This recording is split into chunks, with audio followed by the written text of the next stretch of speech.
하나님 말씀은 신약성경 베드로전서 1장 13절 14절 말씀입니다. 제 성경책으로는 377쪽에 있습니다. 우리 같이 함께 읽겠습니다. 그러므로 너희 마음에 허리를 동이고 근신하여 예수 그리스도께서 나타나실 때에 너희에게 가져다 주실 은혜를 온전히 바랄지어다. 너희가 순종하는 자식처럼 전에 알지 못할 때에 따르던 너의 사욕을 본받지 말고. 아멘. 너의 생각을 통째로 동이라 라는 말씀 제목으로 설교하고자 합니다. 어쩌면 이제 바울 사도께서 말씀하시고자 하는 이제 본론에 해당하는 부분이 이제 13절에서부터 이제 시작이 된다고 볼 수 있습니다. 그러니까 바로 앞에 12절까지의 내용은 사실상 베드로 사도께서 이제 고난 중에 있는, 하지만 더 큰 고난이 찾아오고 있는 그리스도인들을 향해서 바른 신앙을 지키기 위해 그들이 살아야 할 그 삶의 시련이 얼마나 클지를 예상했기 때문에 그럴만하다는 거죠.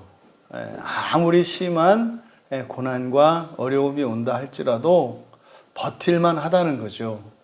그것과 함께 또 구체적으로 어떻게 그 신앙을 지켜야 할 것인가에 대해서 이제 구체적으로 이제 교훈하려고 하는 것입니다. 그래서 그것을 위해서 앞에서부터 12절까지 베드로 사도께서 전하는 복음의 진리, 그러니까 구원이 무엇인가, 얼마나 영광스러운 것인가 하는 것을 이제 쭉 설명을 한 겁니다.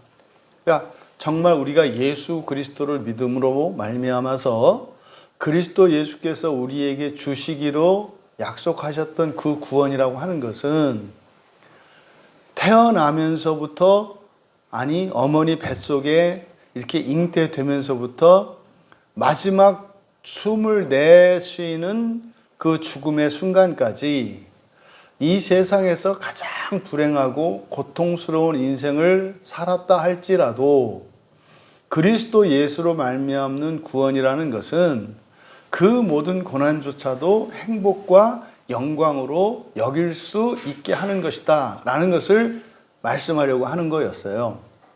그것을 이제 5절에서 말세의 끝날이죠. 말세에 나타내기로 예비하신 구원이라고 말씀하신 거예요. 또 9절에서는 목숨들의 구원 그랬지 않습니까? 또 10절에서부터는 그래서 그 목숨들의 구원이 구체적으로 좀 무엇인지, 그래서 구약의 선지자들이 그렇게 간절히 찾고 철저하게 조사했던, 그게 바로 너희들을 위한 그 은혜의 구원이라는 거죠. 그리고 그것은 11절에서 그리스도께서 고난을 받으시고 그 후에 나타나는 그 영광스러운 구원이라는 거죠. 이것이 이제 복음 전도자들을 통해서 너희들에게 알려졌고, 그러니까 사도들과 초대교회 당시에 복음 전도자들이 그렇게 미친 사람들처럼 말이죠.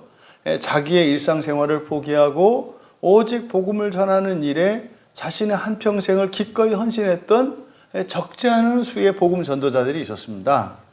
그들이 전한 복음, 또 심지어는요, 천사들도 너무 궁금해서 이렇게 허리를 굽혀서 들여다볼 정도로 열심을 내는 그런 구원이라는 거. 그러니까 사실 지금 12절까지 쭉 진술했던 내용은 뭐예요? 우리의 신앙을 버릴 만한 이유가 없다는 거예요.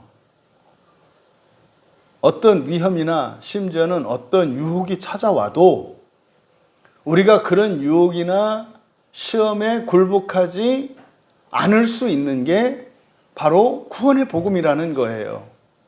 그러니까 지금 보통 사람들이 신앙생활하면서 실족을 하고 또 시험에 들고 하는 일들을 대부분 개인의 책임으로 전가합니다. 개인의 책임으로 많이 이야기하죠. 신앙생활은 각자가 하는 것이기 때문에 만약에 잘못된 길로 갈고 뭐 불순종하고 뭐 성경 안 읽고 이렇게 하는 것은 개인의 책임이다. 이게 이제 개인주의적 사고가 이제 목회자의 입장에서 그렇게 적용이 되는 거예요. 그럼 반대로 뭐예요? 또 그럼 구원이라고 하는 것도 뭡니까? 각자 하기에 따라서 뭐 얻을 수 있는 이런 게 되지 않습니까? 그런데 지금 베드로 사도의 이 말씀을 보면 그렇지가 않아요. 베드로 사도는 이 편지를 쓰면서 이 편지의 서문에서 쭉 밝히는 내용을 보면 뭐 직접적으로 베드로 사도께서 말씀은 하지 않았습니다만 베드로 사도가 가지고 있는 문제의식, 왜 그리스도인들이 신앙을 버리고 타락하고 왜 이렇게 부패하게 되는가, 복음의 영광이 무엇인지, 다시 말해서 예수를 믿는 그리스도인들에게 약속되어진 구원의 가치를 모르기 때문에, 그걸 모르기 때문에 그렇게 한다고 이야기하는 거예요. 여러분, 우리들은 그렇지 않습니까? 그리스도인이 맨 먼저 바뀌어야 하는 게 세계관이라고. 세계관이라고. 그 세계관이라는 게 뭐예요? 그냥 우주적인 세계관, 뭐 이것을 떠나서 우리들이 일상생활에서 살아갈 때 자기가 생각하는 목표하는 바, 최고의 행복이죠. 자기가 생각하는 최고의 행복의 조건과 수준들. 이것이 세계관을 바꿔야 한다는 실제적인 적용이에요. 여러분이 무엇으로 행복할 수 있겠는가? 여러분들이 무엇으로 행복할 수 있겠는가? 지금 뭐 오늘 그 금요일날 그 연락이 와서 뭐 우리 교인 아닙니다만 어쨌든 설교를 듣고 그대로 말씀 따라 순종을 하면서 그 가정에 적용을 시켰는데 지금 그 가정은 몇 달 사이에 이게 지금 꿈인가 생신가 하는 삶을 살고 계시거든요. 근데요, 그 가정에 일어난 일도 놀랍습니다만 저한테는요, 우리 교인들의 반응도 너무나 놀라워요. 그걸 기뻐하거든요. 잘 없어요. 그 누군가가 아니 목사님은 우리 교인이나 신경 쓰시지. 당장 우리 집이 힘들어 죽겠는데 뭐 우리 교회 나오지도 않는 외부 교인인데 뭘 그걸 갖고 이렇게 자꾸 그러십니까? 라고 하는 사람이 한 사람도 없어요. 한 사람도 없어요. 이게 뭐예요? 이게 8년 동안 우리 교회가 그만큼 성장한 거예요. 그래서 저는 그분 얘기할 때 생각이 한번 딱 이게 걸러져요. 이렇게 저부터. 제가 우리 교회에서 제일 믿음이 없는 것 같아요. 이게 딱 걸러져요. 저부터. 또 이렇게 했다가 또 우리 집사님 중에 누가 이렇게 힘들고 또 자녀 때문에 속 썩고 있는데 이게 또 이렇게 해가지고 또 이것 때문에 마음이 불편하지 않을까 이렇게 딱 올라와요. 믿음이 없는 목사를 둔 여러분들이 더 믿음이 날로 잘하셔야 돼. 그런데요, 없어요. 저는 그 성도님 가정에서 너무 감사하죠. 너무 감사하고 너무 놀랍죠. 근데 저는 어쨌든 광야교회 목사 아닙니까? 전 여러분들을 보고 더 놀랍다니까요. 그 가정에서 일어난 일 너무나 감사하고 놀라운데요. 여러분들의 이런 기뻐하는 일, 이게 저한테는 몇백 배 더 기쁘고 더 감사해요. 우리 교인도 아닌 어쨌든 그리스도 안에 또 한 말씀 안에서 누군가가 은혜를 받고 그 말씀 안에서 가정이 회복되고 한 청년의 인생이 바뀌었거든요. 그냥 절망하고 비관하고 살던 어떤 청년이 어머니가 말씀의 은혜를 받아서 그 차고 넘치는 은혜가 엄마의 세계관을 바꿨고 엄마의 세계관이 바뀌니까 그 자녀들의 세계관이 바뀌었고 은혜가 타고 넘어서 이제는 지금 뭐 학비도 걱정되고 일상생활도 걱정되는 어려운 집안인데 뭐 호주 어학연수가 웬 말입니까? 그것도 국비로 말이에요. 여러분, 세계관이 바뀐다는 건 이런 거예요. 저는 우리 교인들이 그렇게 다른 어떤 성도의 삶 속에서 그 가정에서 일어나는 변화를 보고 그 하나님의 구원하신 은혜에 기뻐할 수 있는 이것이 이제 우리 광야교회 교인들의 세계관이 확장되었다는 증거로 보여져요. 그러니까 이거는요, 그 성도님의 일이었습니다만 사실은 우리에게는 그게 시험이 될 수도 있는 거였어요. 넘은 거죠. 보세요. 좋은 일이 일어납니다. 세계관이 바뀌었는데요. 여러분이 만약에 여러분 자녀나 누가 그 단칸방에서 살다가 2칸짜리 방으로 이사를 갔어요. 여러분들이 가만히 있겠어요? 하다못해 뭐라도 하나 살림살이를 얹어주지 않겠어요? 그럼 하나님이 우리만 못할까요? 지금 마치 그 성도님의 가정 안에서 일어난 일을 기뻐하는 우리 광야교회 성도들, 이게 뭐예요? 이게 우리 교회의 세계관이 확장된 거예요. 이게 뭐예요? 집으로 말하면 방 한 칸 늘어난 거라고요. 그러면요, 분명히 하나님께서 우리 광야교회에 속한 모든 지체들의 삶 속에 그런 은혜의 선물들을 반드시 주십니다. 기대하셔도 돼요. 그러니까 우리가 예수를 믿고 살아가는 게 무슨 뭐 이렇게 도박을 하거나 확률 싸움 이런 게 아니에요. 예수님을 믿고 살아가는 삶은요, 정확하다고요. 우리가 몰라서 그렇지. 여러분, 정말로 여러분들이 이렇게 세계관의 변화를 날마다 경험하실 수 있기를 바라요. 그러면 이 세계관의 변화가 결국 우리들의 구원의 규모와 질과 수준을 결정해요. 그렇잖아요. 나는 그냥 나 하나의 어떤 지금 당장 내가 이렇게 만족스럽지 못하고 이렇게 불만족스러운 어떤 현실, 요 사건 하나만 좀 해결해 주시면 원이 없겠어요. 그거 밴댕이 세계관 아니에요? 그거 해결되면 뭐 할 거예요? 좀 있으면 또 문제 또 생길 건데.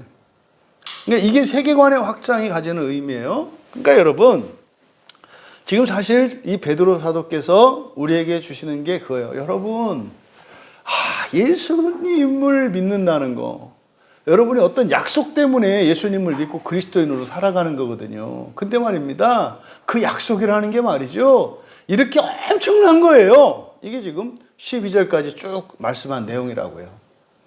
그리고 나서 13절에서 그러므로 이렇게 하는 거예요. 그러니까 그러므로니까 이거 인과적인 거예요. 그러니까 이거는 말입니다, 막 애쓰고 힘내서 해야 되는 게 아니에요. 당연한 거예요. 여러분 지금 살아 계시나요? 네. 그러므로 숨을 쉬시겠네요. 네. 이게 살아있는 사람이 숨 쉬는 게 뭐 이게 일입니까? 그런데 우리 신앙생활에는 자꾸 이런 일이 생기는 거예요. 살아있는데 막 이러고 있어요. 이렇게. 그러고 막 그러는 거죠. 목사님 저 죽은 것 같아요. 죽은 것 같아요. 살아계세요. 그러니까 그냥 숨 쉬세요. 아니요, 아무래도 안 그래요. 호흡이 가빠지고요. 미치겠어요. 죽을 것 같아요. 그러다가 결국 어떻게 돼요? 마지막 순간에 가면요, 자기가 못 견디니까 숨 쉬는 거예요. 그러다가 또 그러는 거지. 내가 죽었나 살았나?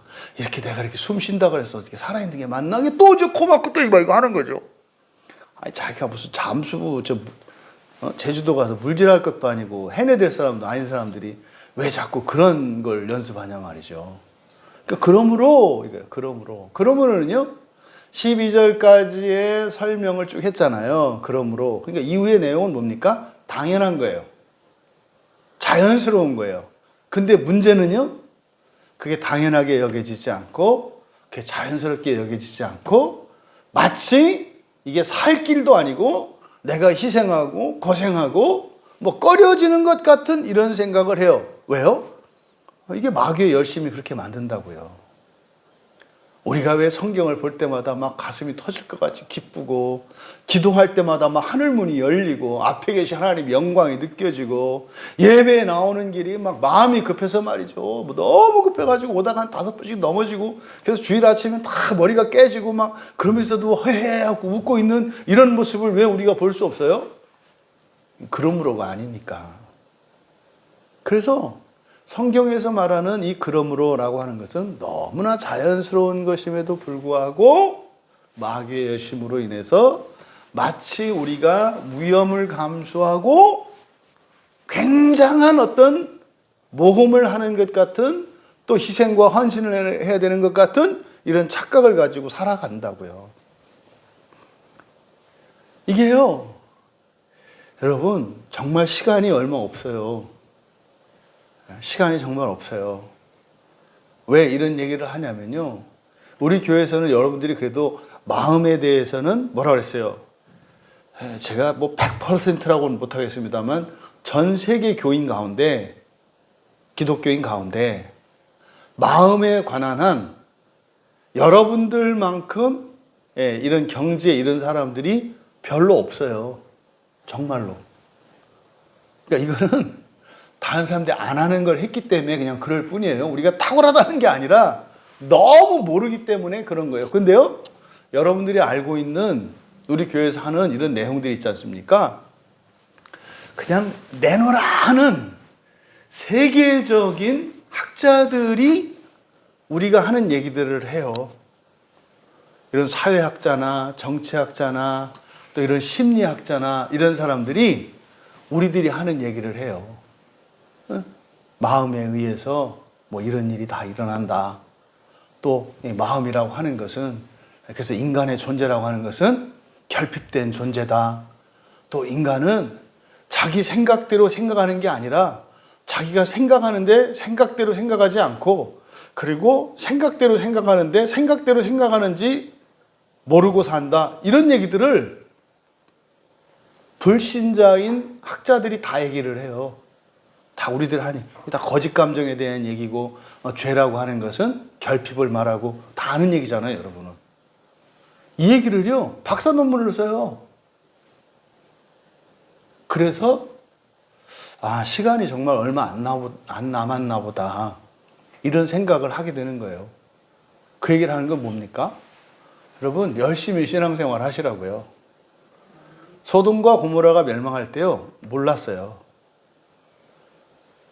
그날까지 시집가고 장가가는 일이 있었다고요. 그날까지 맛있는 식당에 찾아가서 그거 한번 먹겠다고 줄 서는 일이 있었다고요. 그날 거기에 하늘에서 유황이 쏟아지고 불비가 쏟아질 거 아무도 예측 못했어요, 여러분. 여러분들이 정말로 어떤 종말론적인 긴박감, 두려움이 아니에요. 두려움이 아니에요, 여러분. 그리고 이거는 여러분들이 살아왔던 일상에서 뭐를 다 끊어버리고 그런 얘기 하는 거 아니에요. 그런 게 얘기해봐야 소용없다는 거 너무나 잘 알기 때문에 그런 거 아니에요. 그런 거 아니고, 종말을 생각하라는 건 뭐예요? 여러분이 안 해도 되는 건데, 그리고 안 할 수 있는 건데 계속 장난치는 거 그만두라는 거예요. 이거 꼭 안 해야 돼? 이거 꼭 해야 돼? 그러니까 이거를 정말로 할 수 없는 거여서 그러면 상관없어요. 근데요, 안 할 수 있는데도 불구하고 계속 하는, 할 수 있는데도 불구하고 계속 안 하고 있는 이 일을 중단하라는 거예요. 이 일을 중단하라는 거예요. 이게 종말론이에요. 이거는 여러분이 손해볼 것도 아니에요. 이런 거는 있잖아요. 안 할 수 있는 걸 안 하고 할 수 있는 걸 하는 게 이 세상 사는 동안도 여러분이 더 행복해지고 더 존귀해지고 더 부유해지는 일이에요. 그 여러분들을 뭐 이렇게 불행하게 만들거나, 뭐 여러분들이 뭐 해야 되는데 안 하고, 할 수 있는데 안 하고, 하지 말아야 되고 하고, 이런 게 여러분들이 막 선교사로 나갈 건데 안 나가고 있는데 선교사, 그런 거 아니잖아요. 또 뭐 여러분들이 뭐 밤마다 이렇게 2사람씩 죽이고 아니면 고양이 죽이고 이러고 다닙니까? 그거 아니잖아요. 그렇게 심각하고 뭐 이런 거 없잖아요. 뭐요? 말도 안 되는 사소한 그런 것들이잖아요. 이거를 종말론적으로 생각하라는 거예요. 그냥 몇 년, 몇십 년을 이럴까 저럴까 결단을 못하고 갈팡질팡하고 그거 멈추라는 거예요. 이게 종말론적으로 생각하라는 거예요. 그러므로 그러니까 이어지는 이야기는 자연스러운 것이고 당연한 것이야. 그런데 안 하고 있는 걸 말하는 거지. 못하는 거를 해라. 이런 의도가 아니라는 것을 여러분들이 먼저 아셔야 돼요. 그래서 이후에 나오는 이런 내용들은 마치 불교에서 뭐 이렇게 도를 터득하기 위해서 뭐 이렇게 무엇을 깨우치고 뭐 고행을 하고 하는 이런 의미가 아니에요. 지금 기독교가 상당히 왜곡되는 게 이런 부분이죠. 막 참고 이렇게. 그거 아니에요. 그거 아니에요. 여러분이 여러분으로 살라는 거예요. 성령께서 변화시켜 주신 여러분으로 여러분을 살라는 거예요. 성령은 쉼없이 여러분들을 변화시켰는데 여러분이 여러분으로 살지 않고 자꾸 옛 자아를 끄집어내서 옛사람으로 살려고 그래. 여러분, 불행한 사람들을 만나보면은요, 불행해지기 위해서 굉장히 힘쓰면서 살아가고 있다는 놀라운 사실들을 발견해요. 근데 당사자들은요, 자기는 그 불행에서 벗어나려고 최선을 다하고 있다고 착각해요. 그러니까요, 정말로 특별히 불행한 사람들은 있잖아요. 모든 걸 멈추면 돼요. 그러면 최소한 그 상태에서는 벗어나요. 근데 왜 못 벗어나요? 자신은 불행해지는 그 일을 불행에서 벗어나는 것으로 착각하고 있기 때문에 나는 지금 너무나 불행해서 이대로는 있을 수 없어요. 나는 어떻게 해서든지 이 불행에서 벗어나요 라고 생각하면서 더 깊은 불행 속으로 들어간다고요. 그러니까요, 마음 기경을 하지 않고서는 옆에서 도와줄 수가 없어요. 옆에서. 그리고 여러분 거울 보면은 좌우가 거꾸로인 거 아시죠? 네? 오른손 올리면은 거울 속에 있는 나는 왼손을 올리잖아요. 그러는 거요. 내 몸이 이상한가 봐. 나는 오른손 올리려고 그랬는데 거울 보니까 왼손을 올려. 그래 뭐 병원 가가지고 또 왼손 오른손 빼가지고 다시 고쳐 낀다는 거 아닙니까? 그래서 고쳐 껴가지고 팔 껴서 이제 왼손을 올렸더니 또 이제 오른손을 올려. 이러고 살아가는 거예요, 여러분. 여러분 잊지 마세요. 여러분이 정말 완전한 존재이거나 완전한 삶의 조건을 가졌다는 생각하지 마세요. 왜 이 이야기를 할까요? 설교 제목이 뭐예요? 너희 생각을 통째로 동의라 그랬잖아요. 싹 다 바꿔야 된다 이 말이에요. 싹 다 바꿔야 된다. 그런데 베드로 사도는 그러므로라고 했어요. 그러니까 이 그러므로는 뭐겠어요? 싹 다 바꾸기 위해서 사실은 제시하는 거거든요. 그러면 그러므로 너희 마음의 허리를 동이고 근신하여, 여기서 지금 허리를 동이고 근신하여, 이거는 둘 다 분사 구문이에요. 그래서 뭐뭐 하면서 이렇게 되는 거거든요. 이게 이제 분사들이에요. 그런데 여기서 마음 밑줄 치시고, 마음은 디아노이아입니다. 디아노이아 뭔지 아시죠? 마음 공부할 때 지성과 감성과 의지, 그때 그 지성이 뭐예요? 누스잖아요. 누스, 디아가 관통하여, 못못을 통하여 이런 뜻이고, 노이아가 뭡니까? 그 누스를 가지고 생각하는 거예요. 그러니까요, 지성의 작용인데 지성을 관통하는 거, 이게 뭐예요? 생각이잖아요, 생각. 이 디아노이아가 그러니까 생각이에요. 우리말 성경에서는 지금 마음이라고 번역해 놨습니다만 이거는 완전히 꽝이죠. 이거는 정말 잘못 번역된 거예요. 이건 그냥 디아노이아, 생각입니다. 생각. 뭐 마음의 허리를 동이고, 이게 뭔 말이에요, 여러분? 이해되세요? 마음의 허리를 맨다는 건데, 동인다는 게 뭐예요? 이렇게 묶는 거잖아요. 마음 허리를 묶는다는 게 뭔 말이에요? 딱 드는 느낌이 뭐예요? 뭐 네 마음대로 하지 마라. 뭐 이렇게 생각할 수 있나? 그러니까 사실은 이게 의미가 없어요. 읽으셔도. 그러므로 너희 마음의 허리를 동이고 하면 떠올리는 게 마음의 허리가 생각나는 게 아니라, 아유 그래요, 허리 인치 좀 줄여야지, 뭐 이런 생각밖에 더 나요? 딱 2인치만 줄였으면 좋겠다. 그럼 옛날 옷 입을 때 뭐 이런 생각이나 나지. 이거 마음의 허리를 동인다, 이게 의미가 안 와요. 근데 마음이 아니라 생각 그랬잖아요. 생각의 허리를 동해라. 그러니까요, 마음이 아니라 생각이라고 하니까 뭔 말인지 아시겠잖아요. 이렇게 생각을 뭐 해라? 붙들어 매라는 거죠. 붙들어 매라는 거죠. 그러니까 여기서 마음은 디아노이아다. 그런데 동이고 동이다, 이런 밑줄 치시고, 이게 아나, 존, 니미 이렇게 돼 있어요. 아나, 존, 니미. 원래는 존, 니미 이게 이제 동요 맨다는 뜻이에요. 그런데 여기 아나라고 하는 접도가 쓰였거든요. 아나 하면 여러분 떠오르는 게 뭐예요? 아나 그러면 무조건 하늘 이렇게 떠올리시면 돼요. 아나는 위로거든요. 위로. 이 아나라고 하는 말, 이거는 굉장히 중요한 말이에요. 구약에서나 신약에서나. 지금 구약 성경 중에서 모세오경 중에 민수기라고 하는 이 제목이 잘못 번역됐다고 그랬잖아요. 그래서 숫자를 센다 이렇게 돼 있는데 그게 아니에요. 생명책에 기록된다는 말이에요. 오히려 들려 올려지다 이런 거거든요. 들려 올려지는 거예요. 이름이. 그러니까 여기서 아나 위로이죠. 위로. 물론 다시라고 하는 의미도 있어요. 근데 여기서는 위로. 그러면요.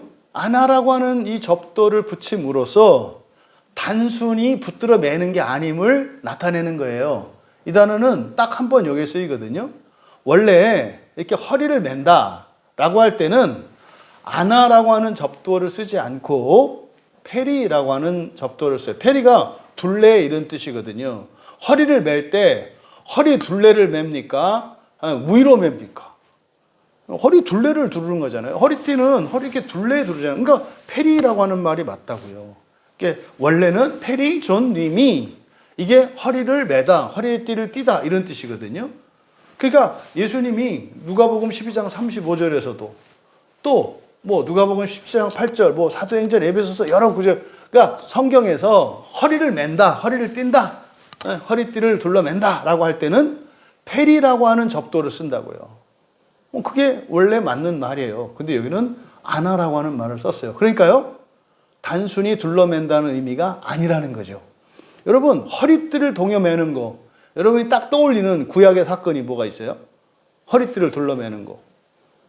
허리를 동이고 허리띠를 둘러매고, 이게 출애굽할 때 이스라엘 백성들이 마지막 날 유월절 어린 양을 먹을 때 어떻게 하랬어요? 지팡이를 잡고 허리띠를 매고 신발을 신고 즉시라도 떠날 준비를 하는, 이게 긴박성을 나타내는 말이에요. 이게 그러니까 뭡니까? 여러분들이 여행을 가거나 뭐 오랫동안 출장을 갈 때 짐을 다 꾸려놓잖아요. 그렇죠? 그럼 뭐라 그래요?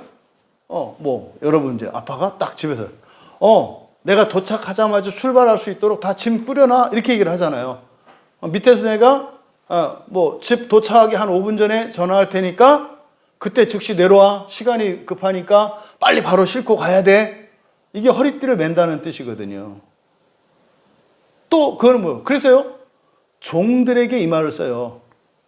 종들이 주인을 섬길 때는 어떻게 해야 돼요? 여봐라! 그러면 어떻게 해야 돼요? 즉각적으로 가야 되는 거죠. 그래서 이 허리띠를 맸다라고 하는 것은 모든 준비를 맞춘 것이고, 이 즉각성을, 준비된 상태를 나타내는 말이에요. 그런데 베드로는 여기에다가 그 페리존님이라는 말을 쓰지 않고 아나존님이라고 함으로써 그런 의미가 아니라는 것을 구별하기 위해서 이렇게 쓴 거예요. 그런 의미가 아니다. 그거하고 다르다. 요거를 나타내려고 하는 거죠. 그러면 구약에서 이렇게 허리를 동이는 거, 허리를 매는 거, 이것이 또 다른 의미가 뭔가? 그러니까 보통은 준비된 자세, 즉각적으로 준비되어 있는 것을 의미할 때 허리띠를 맨다고 한단 말이에요. 그런데 열왕기상 21장 31절에 보면 굵은 배로 허리를 매는 것은 여기서는 참회를 의미해요. 참회, 회개.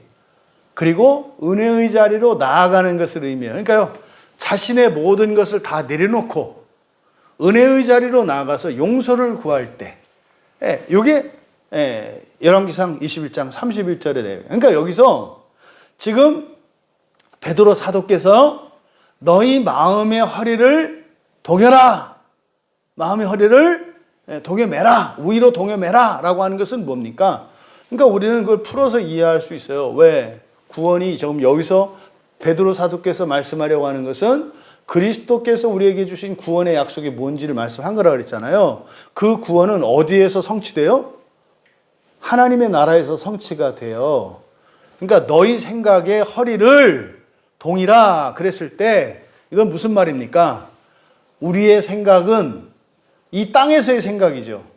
이 땅의 기준, 이 땅의 사고방식, 이 땅의 가치를 가지고 다 생각하잖아요. 여러분들이 지금 바라는 생각들 대부분은 다 땅에 속한 거예요. 돈이 있었으면 좋겠다. 건강했으면 좋겠다.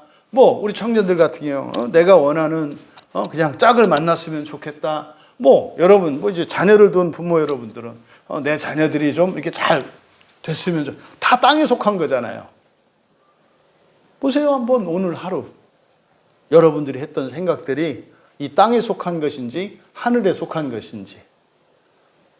그러니까 베드로 사도가 이때 당시에 그런 거예요. 베드로 사도 입장에서 보면 초대교회 교인들이 그 하나님 나라에서의 첫째 부활이죠. 요한 사도의 계시록 말씀에 의하면 첫째 부활이에요. 그렇죠? 지옥 가지 않고 즉시 부활에 임하는 거거든요. 그거를 위해서 기독교인들이 살거든요. 그걸 목표로 살거든요. 그러면 그것 때문에 이 세상 살이가 힘들거든요. 그럼 이 사람들은 뭘 생각하면서 살아야 돼요? 힘든 거 생각해야 돼요. 힘들어도 참는 그 이유가 되는 하늘의 그 영광을 생각해야 돼요. 영광을 생각해야 되잖아요. 그런데 뭘 생각해요? 이걸 생각한다고요. 힘들어 죽겠네, 힘들어 죽겠네, 힘들어 죽겠네. 그래. 힘들어도 죽게 있네. 이렇게 가야지. 힘들어 죽겠네가 아니라 힘들어도 죽게 있네 이래야지. 여러분 오늘날 그리스도인들을 하나도 다르지 않아요. 이때 당시 사람들과. 알아요. 힘든 거. 당신이 환경이 어렵지 않아도 힘들 거예요. 신앙을 지키면서 살아가려면. 여러분 절대 착각하지 마세요. 여러분들이 참된 신앙을 가지고 살아가잖아요. 엄청난 돈, 부와 명예와 권력과 인기가 다 주어져요. 그것 때문에 여러분들이 힘들어져요. 잊지 마세요. 이 세상에서 주어지는 세상적인 어떤 가치들은 여러분들의 신앙적인 가치관과 정면으로 충돌해요. 타협되는 거 없어요. 정면으로 충돌한다. 지금 여러분 없어서 힘들지만 있으면 몇 배로 더 힘들어요. 그걸 잊지 마시라. 그래서 내가 뭐가 없어서 뭘 못해서 아니라니까요. 그럼 별개예요, 별개. 그러면 우리는 그 영광스러운 것을 생각을 해야 되거든요. 그러니까 내가요, 돈이 없고 백이 없고 뭐가 없어서 이런 게 아니라 뭐 때문에 이런 거요? 하늘의 영광 때문에 이런 거요. 이거는 상관이 없어요. 병들었냐, 가난하냐, 뭐 있냐. 이게 중요한 게 아니라니까요. 이건 어차피 그래요. 왜 우리가 이러는 거예요? 이것 때문에 그러는 거라니까요. 그런데 사람들은 자꾸 이걸 생각해요. 이 세상에 있는 걸 생각한다고. 그래서 아나존님이 라고 얘기를 한 거예요. 생각을 동여매라. 그래서 이거를 통째로라고 한 거예요. 하나도 이 세상을 위한 생각들은 하나도 남겨지면 안 돼요. 다 묶어서 수갑을 다 채워버려야 되는 거예요. 그러니까요, 마음 전체를. 여기서 마음은 뭐예요? 여기서 마음은 바로 디아노이아니까 생각이라고 그랬잖아요. 우리 생각 전체를 뭐 해라? 꽁꽁 묶어라. 그런데 억제시키는 게 아니라 그랬죠? 어디로? 그러니까 그런 거잖아요. 예? 뭡니까? 해와 달에서 우리가 썩은 동아지를 붙잡고 있다가 옆에 딱 동아지를 붙잡으니까 위로 올라가잖아요. 그렇죠? 그런 거잖아요. 그러니까 여기서 지금 동여매는 것은 사실은 뭐예요? 하나님이 주님께서 우리를 천상의 밧줄을 내리셔서 끌어올리시려고 그래. 동여매라는 거예요. 그러니까 우리를 제한하려고 하는 게 아니라 우리의 생각을 동여매게 하심으로써 뭐 하시려고 하는 거예요? 우리를 그 위로 끌어올리시려고. 이게 성경에서 우리에게 요구하는 모든 명령과 제약들이에요. 이 세상에서 즐겁게 살지 마라, 누리지 마라 이 얘기가 아니라 뭐예요? 그 위로 끌어올리시려고 밧줄을 매라고 하는 거예요. 스스로. 오늘 여러분 동여매셨잖아. 이게 동여맨 거예요. 이걸 말하는 거예요. 집에 있을까? 교회 갈까? 그 집에 있겠다는 생각과 교회 오겠다는 생각. 여기서 생각의 허리를 동인다는 게 뭐예요? 오시는 거예요. 집에서 성경을 보려는 생각, 보지 않으려는 생각. 보는 거예요. 이게 여기서 말하는 생각의 허리를 동이는 것이다. 또 근신하여, 근신하다라고 되어 있어요. 여기서 근신하다라고 하는 것은 네포라는 말인데, 이 네포는요 맑은 정신이에요. 뭐 그런 거 있죠. 이제 술 먹고 실수하는 분들이 있어요. 평소에는 얌전한데 술만 먹으면은 미친 사자가 되는 이런 분들. 그런 분들이 그 술 안 먹었을 때의 정신 상태, 요거를 네포라고 그래요.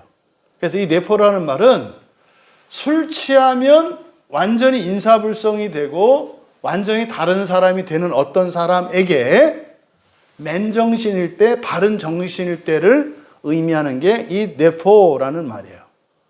그러니까 이 네포는 뭐예요? 온전한 정신, 맑은 정신을 갖고 있다, 이런 거예요.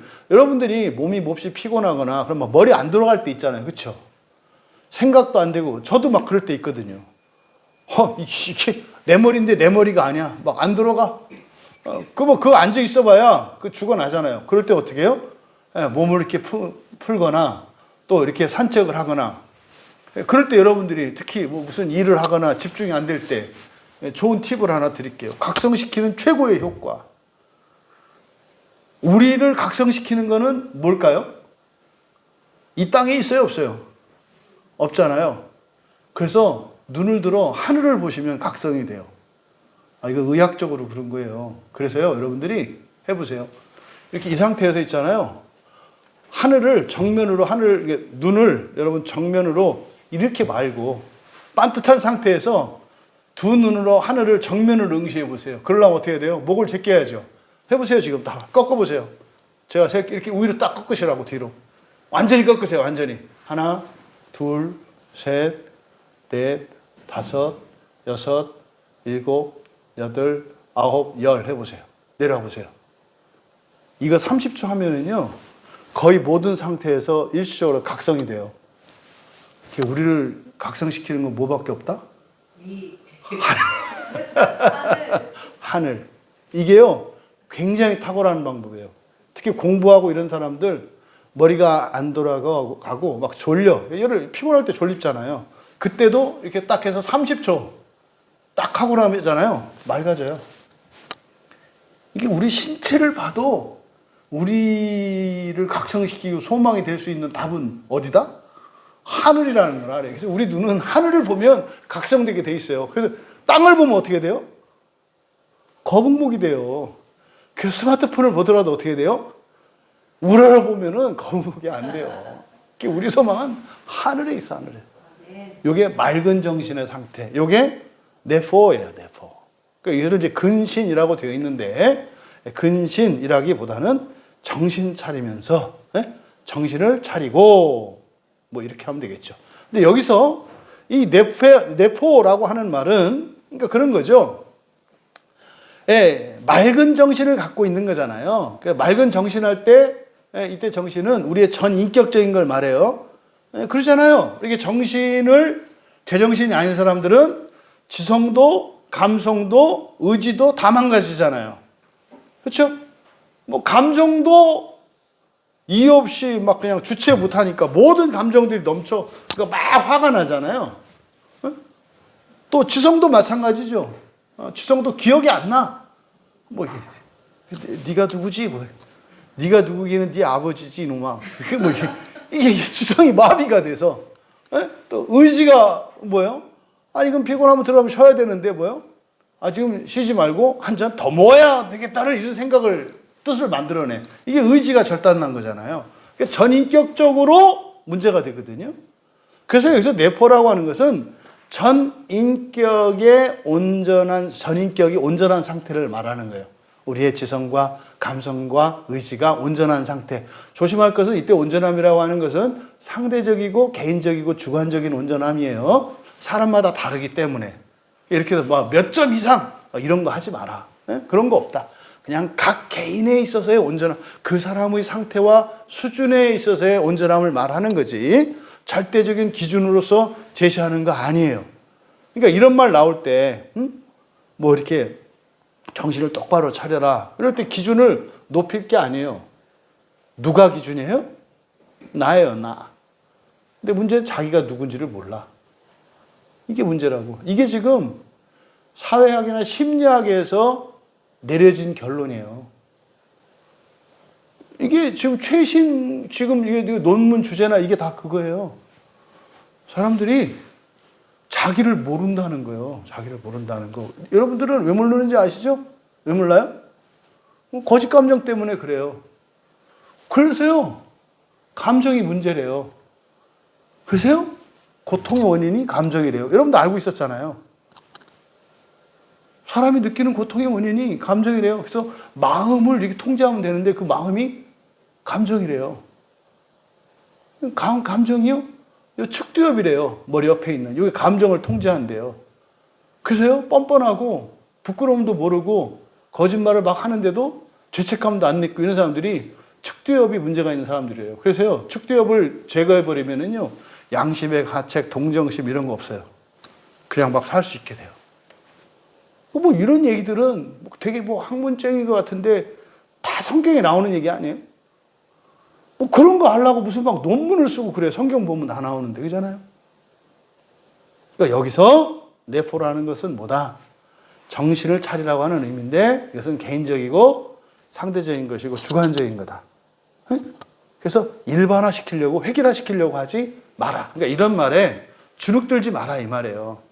중요한 건 뭐예요? 나를 찾아라. 나를 찾아라. 나를 찾는 길이 뭐예요? 마음기경. 기승전, 마음기경 뭐 이렇게 이러지 않아요? 뭐 지금 때가 그런 때인 거지. 그러니까 여러분들이 할 때까지 전 얘기를 계속 할 거기 때문에 계속해서 양심의 가책을 느끼고 막 이렇게 하도록 할 거기 때문에 존만 할 때 다 같이 가자고 그냥. 네. 여러분들이 해야 다른 누가 좀 사람들이 들어와도 되지. 여러분들 안 하고 여러분이 은혜를 못 받는데 제가 다른 교회 이런 데 가가지고 강의하고 거기서 뭐 사람들 은혜 받고 그러면 제가 갈 때마다 맨날 배 아파가지고 어떻게 하겠어요? 응? 그러면 안 되지 않겠어요? 넘쳐서 이렇게 그냥 넉넉해져서 가야지. 하고 나서 후회하고 다시는 안 가리라 이러다가 또 이러면 안 되잖아요. 근신하면서 마음의 허리를 동이면서 매면서 둘 다 뭐예요? 그러니까 여러분의 정신을 어디에 둬라? 마찬가지로 하늘에 두라는 거예요. 그리고 여러분의 생각을 뭐 해라? 이 세상에 매여 있는 이 생각들을 어떤 생각으로 바꾸어라? 하나님 나라를 향한 생각으로 그 가치관을, 세계관을 바꿔라. 이런 얘기인 거예요. 너희에게 가져다 주실. 그러니까 예수 그리스도께서 나타나실 때 이제 우리말 어순으로 이렇게 한 건데 이제 원문의 어순을 따라야 본문의 의도가 그대로 드러나요. 그래서 예수 그리스도께서 나타나실 때 여기를 괄호 치시고 그게 이제 그걸 세 번째로 설명을 할 거예요. 그러니까 두 번째로 너희에게 가져다 주실 은혜를 온전히 바랄지어다가 명령문이에요. 바라라. 너희에게 가져다 주실 은혜를 온전히 소망하라. 이렇게 바꾸세요. 바라다 이거는 아니에요. 소망과 바라는 건 달라요. 그죠? 바라는 거는 뗄로예요. 뗄로. 될 수도 있고 안 될 수도 있어요. 소망하는 거는요. 이미 된 거예요. 소망하는 거는. 바라는 것과 소망하는 건 달라요. 바라는 건 뭐예요? 선도 악도 기준도 없고 성경과 상관이 없어. 그건 그냥 바라는 거지. 근데 소망하는 건 뭐예요? 하나님의 약속이야. 그리고 하나님의 성품에 부합하는 거야. 그거는 소망하는 거예요. 이런 거. 여러분이 억만장자가 되는 거 바라는 겁니까? 소망하는 겁니까? 바라는 거예요. 바라는 거. 물론 경우에 따라서는 소망하는 거 있을 수 있어요. 그 사람은 어젯밤에 주님께서 나타나서 얘기했을 거예요. 네가 억만장자 되는 거는 내가 앞으로 이룰 일이야. 계시 받으신 분들은 그분들은 소망하는 거 맞아요. 응? 그때 목사님 그럼 돼지꿈도 해당되나요? 뭐 이런 식으로 하지 마라. 일테면 그렇다. 일테면. 그러니까 바라는 것과 소망하는 것은 달라요. 소망하는 것은 무조건 이루어지는 거예요. 때만 되면 돼. 그러니까 뭐예요? 그 때, 이 카이로스의 때가 사실은 내 본성의 변화, 환경의 변화와 관계되어 있잖아요. 그거는 되는 거예요. 그러니까 소망하는 것은요, 될까 안 될까를 염려할 필요가 없는 거죠. 그러니까 소망해야 되는 것은 우리가 뭐 해야 되는 거예요? 하나님의 때가 속히 임하도록 하나님의 때를 지연시키고 있는 것이 나의 죄인지 우리 가정의 죄인지 어떤 관계적인 문제인지 육체의 게으름인지 이거를 찾아내야 되는 거예요. 그거 바꾸면 어떻게 돼요? 하나님의 때는 즉시 임해요.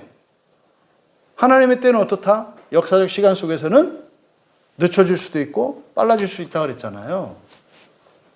그러니까 여러분들이 소망하는 것과 바라는 것에 대한 우리의 대응이 다른 거예요.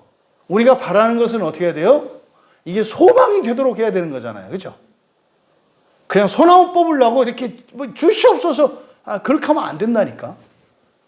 우리가 바라는 것을 가지고 하나님의 뜻이 무엇인지를 찾을 수 있는 거죠.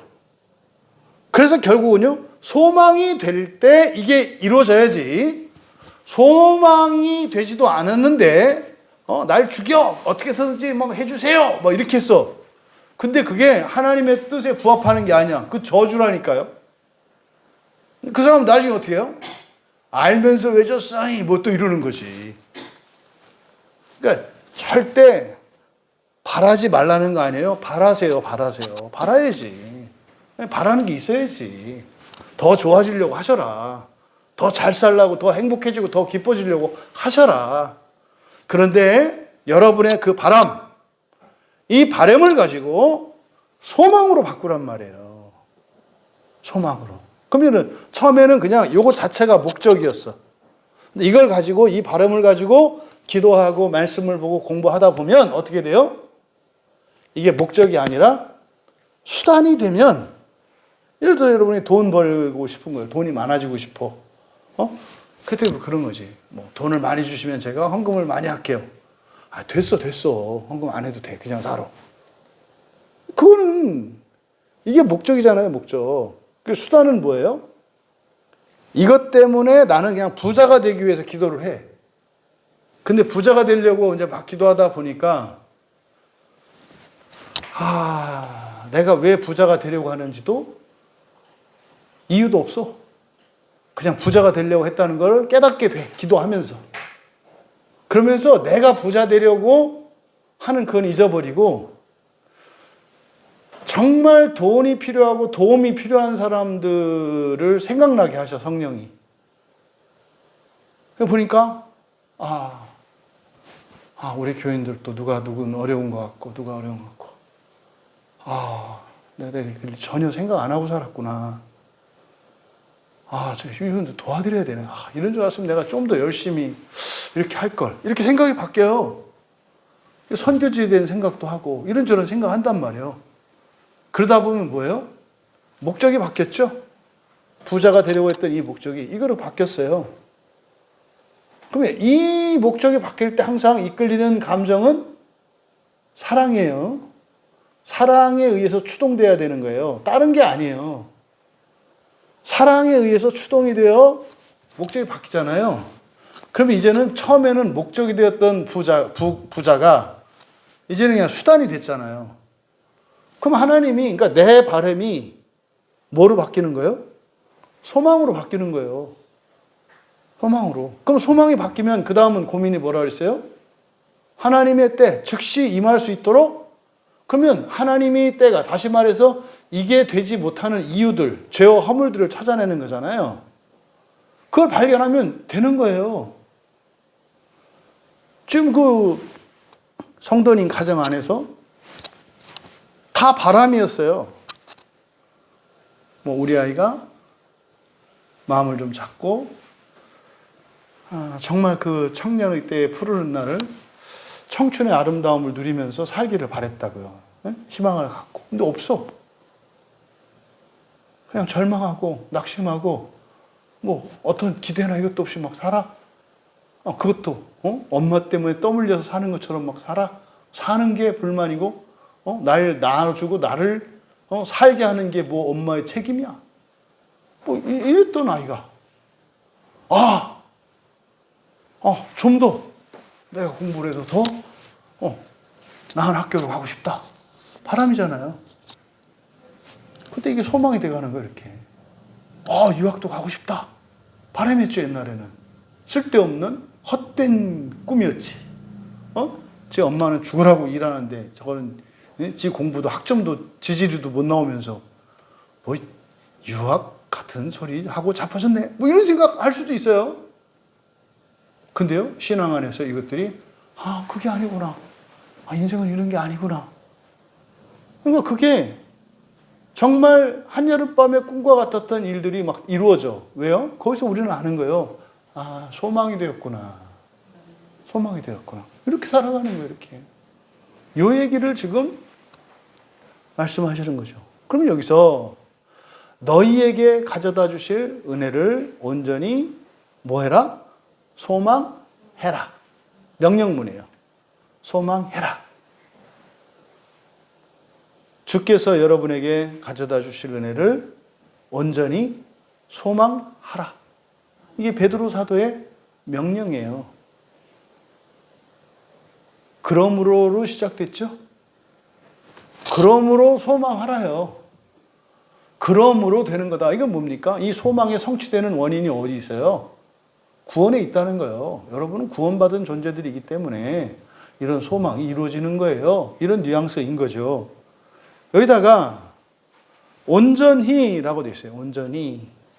온전히라고 하는 말에 텔레이오스라는 말이 있었거든요. 텔레이오스, 이 텔로스 이거는 끝, 목적, 완성 이런 의미를 가지고 있는 단어예요. 그러니까 여기서 텔레이오스라고 하는 이 말은 온전히라고 하는 것은 빠짐없이 부족함 없이 목적에 부합하는 목표를 달성하는 이런 의미거든요. 텔레이오스. 그러니까 여기서는요.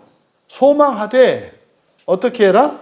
온전히 소망하라 그랬어요. 온전히 소망하라. 그럼 온전히 소망하라는 게 뭘까? 소망할 거를 다 빠짐없이 소망하라. 이렇게 되겠죠. 온전히 소망하라니까. 그러니까 여러분들에게 약속된 모든 것을 하나도 빠짐없이 온전히 바라고 소망하라 이 말이에요. 온전히 소망하라. 그러니까 무슨 말이에요? 전 첫째 부활 안 해도 돼요. 뭐 한 10분 정도 지옥 체험하고 이런 거 하지 말란 말이에요. 저 사는 동안은 그냥 뭐 이렇게 이리 치이고 저리 치이고 그냥 근근히 살래요. 이러지 말란 말이에요. 주님이 주시는 그 구원의 영광은 우리의 영혼뿐만 아니라 우리 육체도, 우리 육체뿐만 아니라 우리의 영혼도, 그리고요 나뿐만 아니라 내 가족도, 나뿐만 아니라 내 이웃도, 우리 교회뿐만 아니라 다른 교회도, 우리 민족뿐만 아니라 또 우리 종교뿐만 아니라 다른 종교도, 우리나라 우리 민족뿐만 아니라 다른 나라 다른 민족도, 이게 주님이 우리에게 주시는 소망의 완전함이거든요. 온전히 소망하라 라고 할 때 소망의 완전함에 있어서의 온전히. 그러니까 여러분 기준에 난 이거면 됐어요 이러면 안 된다니까요. 여러분이 생각하는 그 이상이라니까요. 여러분에게 주어진 건 여러분에게 바라는 게 아니에요. 성경에 약속된 거예요. 여러분을 왕이라고 한단 말이에요. 네? 여러분은 왕족이라 그래요. 여러분을 하나님과 이 세상을 중재하는 제사장이라고 얘기한단 말이에요. 여러분을 선지자라고 말한단 말이에요. 여러분을 신이라고 말한단 말이에요. 저는 아니에요. 내가 그렇게 하겠다고 한 그거요. 이게 온전이라니까요. 그래서 온전히 소망하라 라고 할 때 그 첫 번째 의미는 소망의 완전함에 있어서의 온전히를 말해요. 또 하나는 소망하는 성도의 마음의 간절함에 있어서의 온전이에요. 그러니까요, 여러분들의 마음을 전부 다, 이거는 이제 사람들이, 다른 종교인들이 더 잘해요, 기독교인보다. 왜? 감동시켜야 되니까. 그렇죠? 감천시키기 위해서 지성을 드리잖아요. 그러니까 우리 온 마음을 다 들여서 하나님을 감동시켜야 되니까. 지성 감천하기 위해서. 그래서 우리 마음에 빈틈이 없는 우리 마음의 그 간절함과 그 절절함에 있어서 온전이에요. 온전히 소망하라. 그래서 이 온전히 소망하라 하는 것은 두 가지 의미를 다 염두에 둬야 된다. 성경에서 약속한 모든 소망에 대해서 빠짐없이 온전이고 우리의 마음도 그것으로 꽉 채우는 거죠. 끼는 게 아니에요. 뭐 플러스 이것도 주시고 이것도 주시고 그게 제일 미련한 거라고 그랬죠. 하나님만 추구하면 그 안에 다 있다 그랬죠. 근데 어떻게 구해요? 아니 알았으니까 하나님 99.9% 하시고 저는 0.1%만 이 세상 것 미련 밤탱이라고. 하나님 안에 순도 100%의 이 세상의 모든 영광과 즐거움과 부귀와 존귀가 다 있다니까요. 이게 우리 마음의 온전함이에요. 그래서 온전히 소망하라고 하는 이 두 가지. 그러려면요, 성경의 모든 약속을 알아야 되겠죠. 그러니까 요즘은요, 뭐 여러분들이 지금 현재 싸우고 있는 싸움이 뭐예요? 그리스도인들과 만났을 때 신이 된다는 거잖아요. 안 된대. 성경에 없으면 안 된다고 하는 게 맞아요. 그렇죠? 아니 하나님이 하시겠다는데 뭘 또 안 돼? 아니 좀 하나님이 좀 마음 편히 하시게 두면 안 되나? 그거 안 되겠다고 지금 2000년 동안 교회가 난리예요. 안 된다고. 아, 내가 너를 내 아들로 삼았어. 이 얘기는 내가 너를 신으로 만든다는 얘기야. 천사들이 그래서 너를 흠모하고 그렇게 해야 사탄도 그거 도저히 이해 못해가지고 한번 해보겠다고 했더니 그것 때문에 그래. 아 그래요? 할렐루야 감사합니다. 이러면 되잖아요. 안 된대. 아 그것도 안 된다네. 왜? 아 또 그건 아니라네. 왜? 아 몰라요. 그냥 아니에요. 여러분 온전히라고 하는 것은 성경에 약속된 모든 말씀의 완전한 성취를 말하는 거예요. 그리고 여러분 뭐해라? 여러분이 전심으로 온 마음을 다해서 그것을 구하라는 거죠.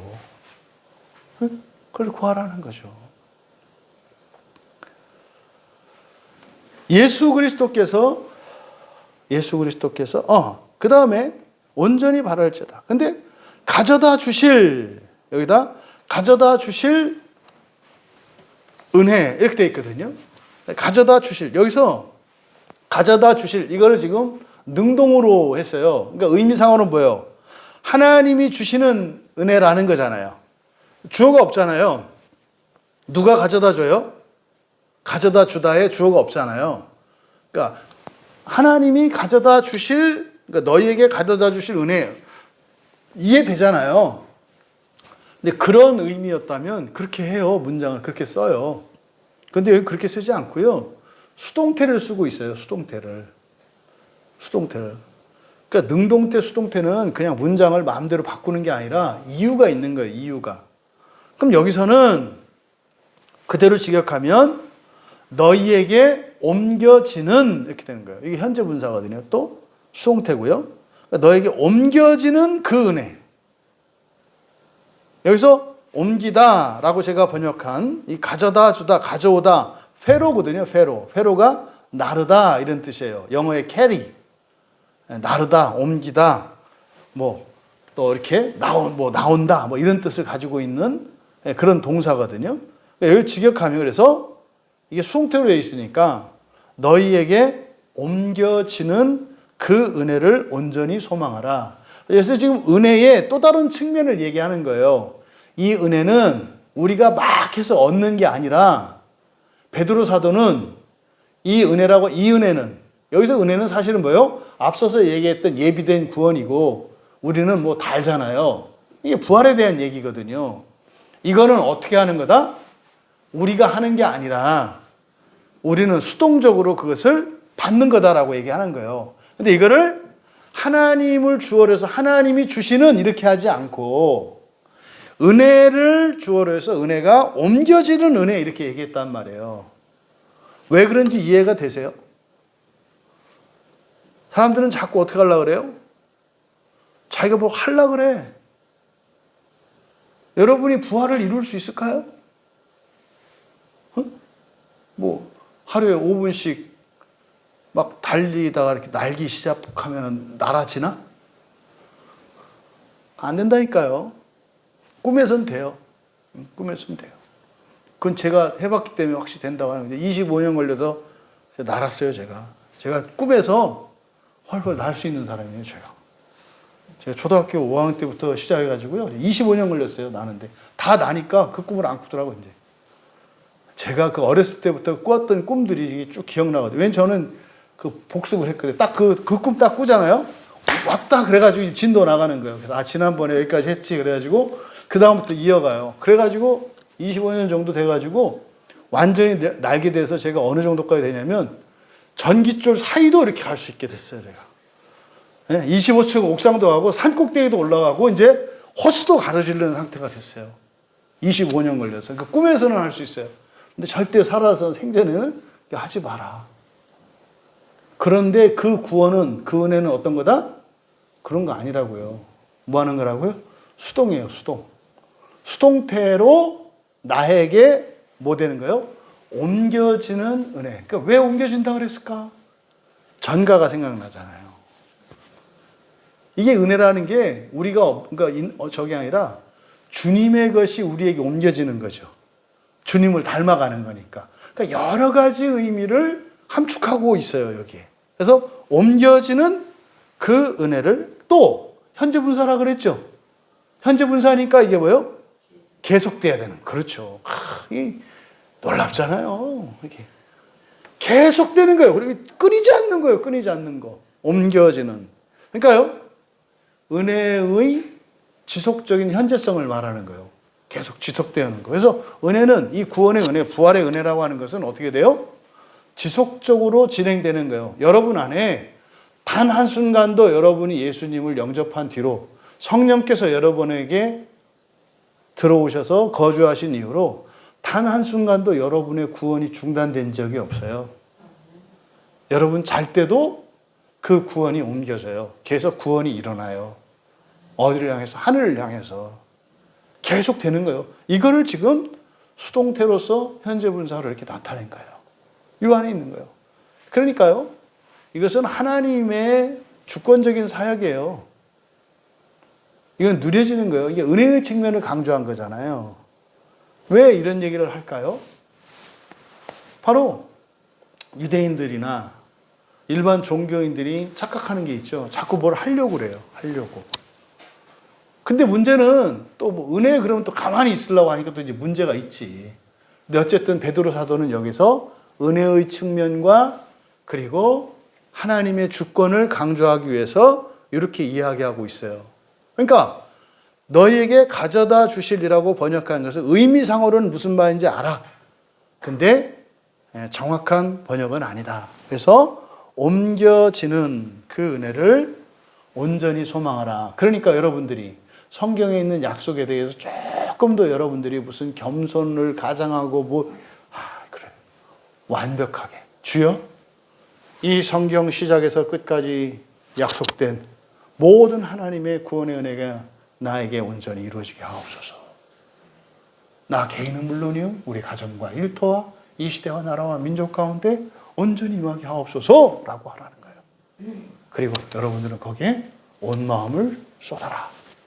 이게 너에게 가져다 주실 은혜를 온전히 바라라는 말의 의미예요. 그런데 우리말 성경에 괄호친 부분, 예수 그리스도께서 나타나실 때에 이렇게 되어 있잖아요. 그러니까 여기서 예수 그리스도께서 나타나실 때에 라고 번역을 했는데 여기를 직역하면 그리스도 예수의 나타나심, 그리스도 예수의 나타나심, 그리고 앞에 전치사 n이 붙었어요. 그러니까 그리스도 예수가 나타나실 때라고 번역을 할 수도 있어요. 근데 만약에 그렇게 하려면 이런 식으로 나타내지 않아요. 명사형으로 나타내지 않는다 이 말이에요. 근데 여기서는 전치사 n을 씀으로써 n이라고 하는 그러니까 n이라고 하는 전치사는 언제, 뭐뭐 할 때 또는 뭐뭐 안 해. 그러니까 뭐뭐 안 해라는 의미를 가져요. 그래서 시간적으로는 뭐뭐 할 때 영어의 in과 같단 말이에요. 장소의 의미로는 안에 있다는 뜻이고, 그리고 시간의 의미는 그 시간 내라는 뜻이에요. 그래서 뭐뭐 할 때라고도 번역하고 어디 안에라고도 번역을 해요. 근데 이것은 헬라에서 도구의 의미로 쓰인다 그랬죠. 무엇으로.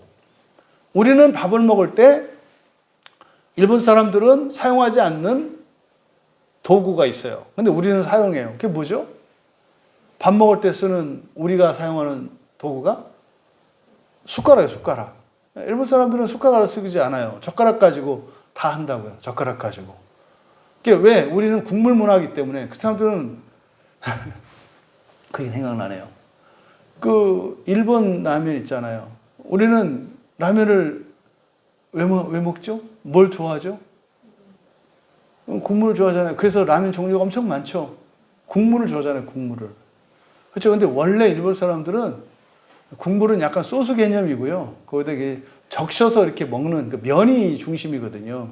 근데 우리는 라면을 먹을 때 젓가락이 먼저 가요? 숟가락이 먼저 가요? 그러면 숟가락을 가야 되는 거거든. 그러니까 라면의 맛은 스프에 있어.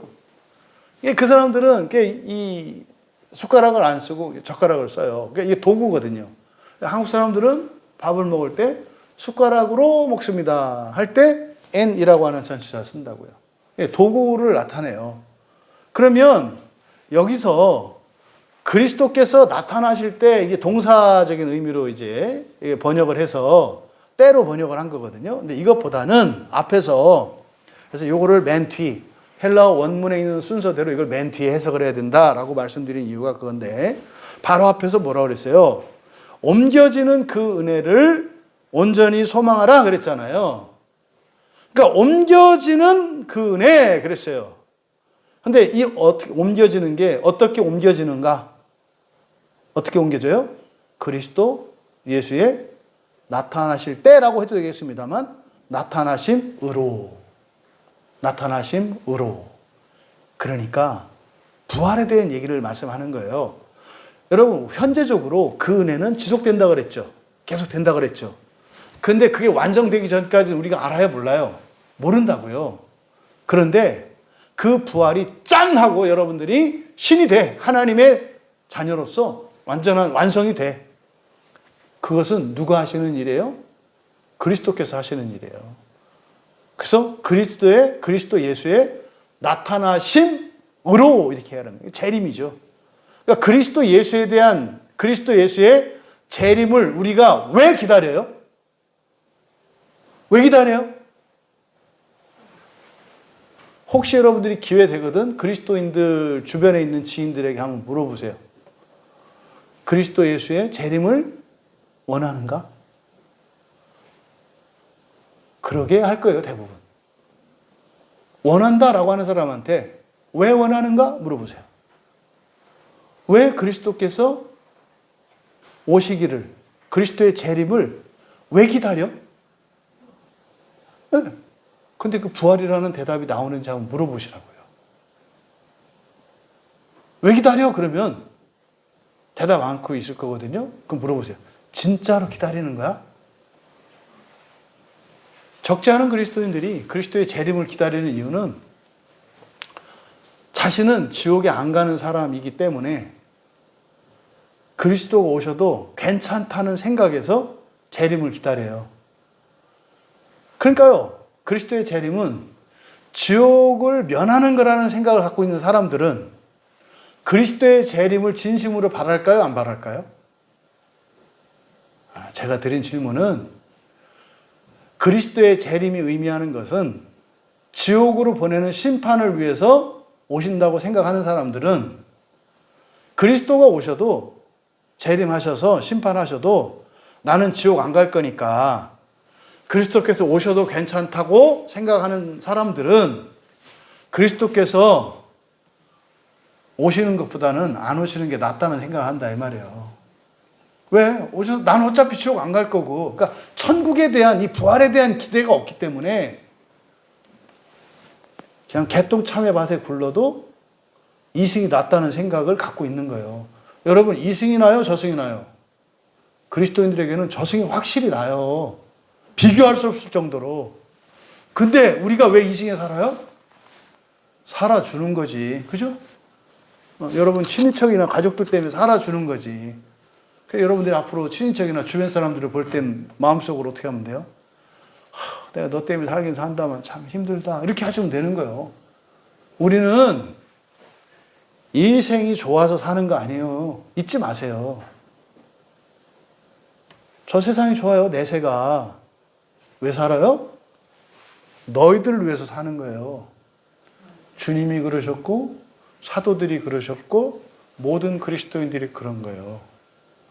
나 좋자고 사는 게 아니라니까요. 그래서 그리스도 예수의 재림에 대한 이 질문은 여러분들이 꼭 좀 해보시면 좋겠어. 이거는 굉장히 그리스도인들을 각성시킬 수 있는 질문이거든요. 재림을 바라는가? 왜 바라는가? 예, 뭐 여러분 부활 이렇게 딱 나오잖아요. 여러분 다 알잖아요. 그 나라의 영광을 위해서, 그죠? 그거예요. 그래서 그리스도 예수의 나타나심으로 이렇게 되는 거죠. 완전히 그게 옮겨지겠죠, 우리에게. 그죠? 그 부활을 의미하는 거예요. 그럼 여기서 말씀하고자 하는 것은 뭡니까? 미래의 재림이 아직 안 오셨잖아요. 그렇죠? 미래의 재림이 현재의 은혜가 지속되는 근거라는 거예요. 왜 우리가 살면서 은혜를 경험해요?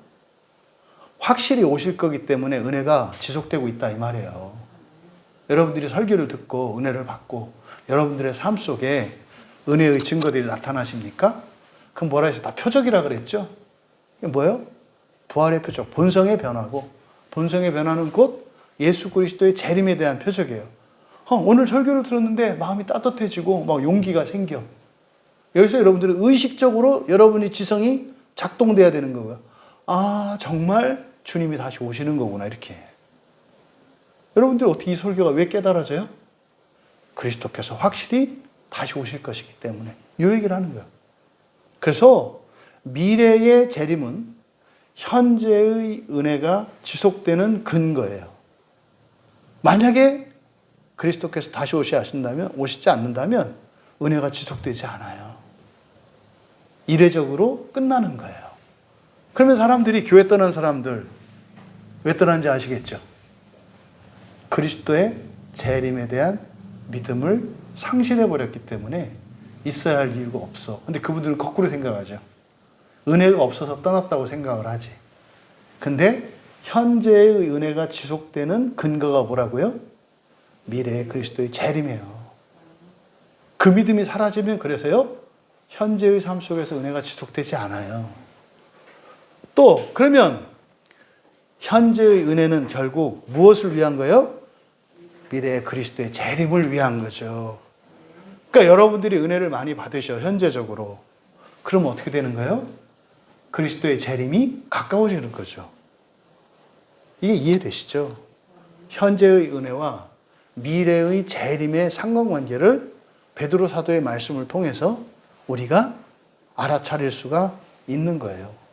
그래서요, 로마서 8장 19절에서 세상에 있는 피조물들이 고대하는 바가 뭐라고요? 하나님의 아들들이 나타나는 거라고. 하나님의 아들들이 나타나는. 근데 나무나 풀과 동물들도 니들 때문에 참고 있는 거라고. 니들 때문에. 니들 인간들 때문에. 또 누가복음 2장 32절에서 이건 시몬의 찬송이죠. 안나와 시몬이라고 하는 그 선지자가 예루살렘 성에서 아기 예수가 올 때까지 기다리는 사명을 받았잖아요. 그렇죠? 그때 시몬이 찬송하는 내용 중에 그 누가복음 2장 32절에 우리말 성경에 그렇게 돼 있어요. 이방을 비추는 빛이요, 이방을 비추는 빛이요. 이방을 비추는 빛이요라고 번역되어 있는데 여기서 나타나신다, 이게 아포칼립시스거든요. 계시, 요한계시록, 아포칼립시스. 그러니까요, 이거를 그대로 예수 그리스도의 나타나심, 계시 이렇게 되어 있기 때문에 의로라고 번역을 했다 그랬잖아요. 이 단어가 사용된 누가복음 2장 32절에 그 본문의 해석을 좀 바로잡을 필요가 있는데, 예수님 바로 아기 예수를 보고 얘기를 한 거잖아요. 민족들의 나타남을 위한 빛이라 그래요. 그래서 이방을 비추는 빛이 아니에요. 그러니까 비추다라고 하는 게 뭐예요? 사실은 드러난다, 전혀 다른 단어거든요. 근데 이거는 민족들의 나타남을 위한 빛. 그러니까 무슨 말입니까? 성경을 보면 구약 성경에서는 하나님의 구원에 대한 계획이 어느 민족에게만 나타나요? 유대인들, 그 이스라엘 야곱의 12지파, 이스라엘 자손들에 대한 구원의 계획만 나오잖아요. 물론 자세히 보면 이방에 대한 민족들에 대한 구원도 나와. 하지만 할례를 받고 꼽사리 끼는 구원이잖아요. 그렇죠? 구약에 보면. 근데 바로 메시아이신 예수 그리스도는 이스라엘의 메시아가 아니라 온 인류의 메시아요, 온 세상을 위한 메시아라고 하는 것을 시몬이 그렇게 얘기한 거예요. 민족들의 나타남을 위한 빛. 그러니까요, 내가 이스라엘만 구원할 게 아니고 모두를 구원할 거야, 이런 뜻이에요. 기독교인만 구원할 게 아니라 누구도 구한다고요? 다른 종교인들도 구원할 거라고. 이게 시므온이 했던 예언이에요. 민족들의 나타남을 위한 빛이라고 하는. 여러분, 지금 13절에서는 모든 은혜의 목적이, 모든 은혜의 근거가 재림의 소망이며 또한 재림이 모든 은혜의 목적이라는 것을 말한 겁니다. 그러니까 재림은요, 현재 우리가 경험되는 이러한 은혜의 원인이요 근거가 되는 것이고, 또 우리가 현재 경험하는 모든 은혜의 목적은 뭐라는 거예요? 그리스도의 재림이라는 거예요. 왜? 그날 우리가 부활할 것이기 때문에. 이게 지금 13절의 내용이에요. 이게 뭐예요? 그러므로에 연결된 거예요. 이게 다요, 모두 다에게 해당되는 거예요. 누구? 그리스도인 된 여러분 그리스도께서 재림하시는 그날 여러분들이 부활에 임할 수 있어요. 그런데 그것을 방해하는 일이 고난과 환난으로 여러분 인생 가운데 올 거예요. 절대 속지 마세요. 절대 속지 마세요. 그거는 여러분들이 속아야 될 이유도 없고 가치도 없고요. 그 아무런 유익도 없어요. 절대 속지 마세요. 이 이야기인 거죠. 현재를 살아가는 여러분들에게 마찬가지입니다. 돈이 없어서 힘든 거 아니시고, 인간관계가 얽혀서 여러분 주변에 있는 어떤 환경적인 이런 어떤 문제, 또 어떤 사람, 어떤 일, 이것 때문에 괴로운 게 아니라 왜 괴롭다고요? 그리스도의 재림에 나타날 그 부활의 영광 때문에 여러분들이 고생하고 고난을 겪는 거지, 이런 거 저런 거 아니다. 그런 것들은요, 은혜로 해결할 수 있다니까요. 이것이 13절에서 하시는 말씀이에요. 이어 14절에 너희가 순종하는 자식처럼 전에 알지 못할 때에 따르던 너희 사역을 본받지 말고, 여기서 처럼 그냥 가위표 콱 치세요. 가위표. 너희가 순종하는 자식처럼, 로서예요, 로서. 호스라는 말을 이렇게 번역한 건데요. 직역하면 순종의 자녀들로서 이렇게 된 거예요. 순종의 자녀들로서. 순종의 자녀들로서 너희들의 무지 안에서, 너희들의 무지 안에서 이전의 열심으로, 순종의 자녀들로서 너희들의 무지 안에서 이전의 열심으로 같은 모양이 되려 하지 말라. 한 번 더 불러드리면, 순종의 자녀들로서 너희들의 무지 안에서 이전의 열심으로 같은 모양이 되려 하지 말라. 이 말씀은 바울 사도께서도 로마서 12장 2절에서 똑같은 말씀을 해요. 너희는 이 세대를 본받지 말고 오직 마음을 새롭게 함으로 변화를 받아 하나님의 선하시고 기뻐하시고 온전하신 뜻이 무엇인지 분별하도록 하라라고 번역되어 있는 로마서 12장 2절의 말씀과 일치하는 말씀이에요. 이게. 그러니까 지금 베드로 사도께서 순종의 자녀들로서 그랬어요. 그러니까 순종의 자녀니까, 순종의 자녀라고 하는 말이 가지고 있는 뉘앙스가 두 가지예요. 첫째, 순종하는 자녀. 그러니까 이건 아니야. 그죠? 우리도 이건 아니야. 우리 순종하지 않잖아요. 네? 뭐 순도 100%로 순종하는 자녀들은 아니잖아요. 근데 순종해야 하는 자녀, 이게 맞겠죠. 그렇죠? 순종해야 하는 자녀로서. 왜? 그래, 문맥으로도 맞아요. 앞에서 그랬잖아요.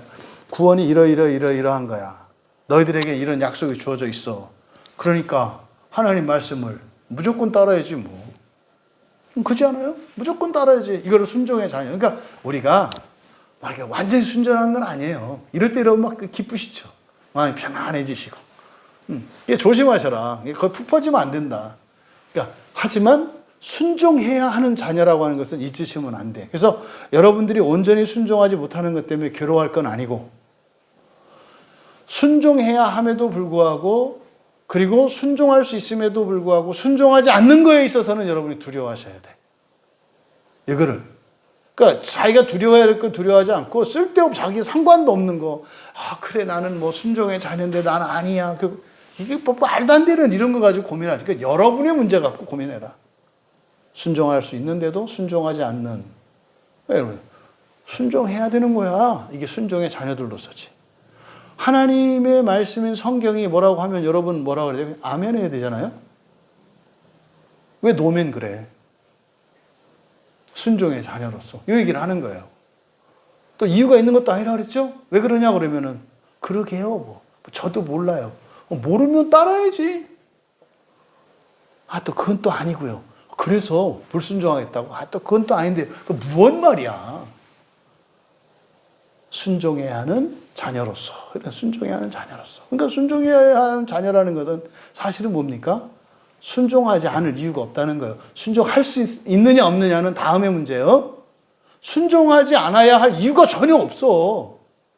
부작용도 없고 해도 없고 영광만 있어. 아, 그럼 무조건 따라가야지. 그런데 왜? 싫어? 그래서 그러면 그 순종 안 하고 뭐 할 건데? 아무것도 안 해. 그럼 아무것도 하면 뭐가 좋은데? 몰라. 아니, 그럼 더 좋아지는 길을 따라서 순종해야지.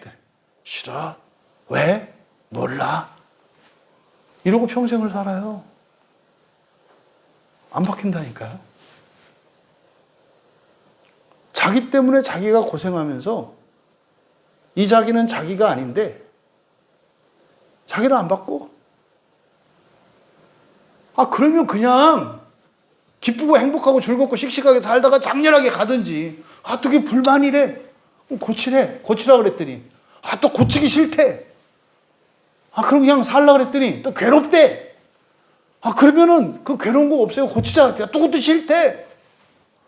자기가 알잖아요. 아, 내 안에 또 다른 내가 있구나. 미쳤구나. 한 입으로 두 말을 하는구나. 쓴물과 단물이 동시에 나오는 게 인간이구나. 야, 신기하고 놀랍다. 하지만 이거 갖고 신기하고 놀라지 말고 바꾸자. 뭐 이렇게 가야지, 이렇게. 그러니까 여기서 바로 순종해야 하는 자녀로서라고 할 때 구원받았으니까 순종해야지 이런 개념 아니에요. 에? 그렇게 좋은 거니까. 야, 이거 마귀도 알면 순종해. 천사가 왜 몸을 구부려서 들여다 이렇게 열심을 내고 여러분을 시험해요? 몰라서 그래요, 몰라서. 알면 천사는 즉각적으로 해요. 그래서 이 순종의 자녀라고 하는 것은 영광스러운 거예요. 엄청난 특혜인 거예요. 너희들의 무지 안에서 이전의 열심으로 같은 모양이 되지 마라. 그러니까 너희들의 무지 안에서, 그러니까요, 우리는 뭐하다? 무지 안에 있다는 거죠. 에? 무지 안에 있다. 아무도 예외 없어요, 여기서. 잘난 체하고 뭐 좀 아는 것 같이 설교하는 저나 듣는 여러분이나 똑같아요. 우린 다 무지 안에 있어요. 이때 기준이 뭘까요? 사람이 아니에요. 사람을 기준으로 하면 유식한 사람, 무식한 사람 이게 나뉘어요. 근데 이때 기준은 뭐예요? 하나님이에요, 하나님. 하나님을 기준으로 했을 때 무지 안에 있다라고 말할 수 있는 거예요. 근데요, 보세요. 사람을 기준으로 하면서 무지 안에 있다 그래. 이게 뭐예요? 위선이에요. 가식이고. 아, 자기가 죄인이래. 아, 자기가 무지하대. 근데 하는 짓을 보면 세상에 교만하고 세상에 잘난 체하고 세상에 배우려고도 않고 듣지도 않아.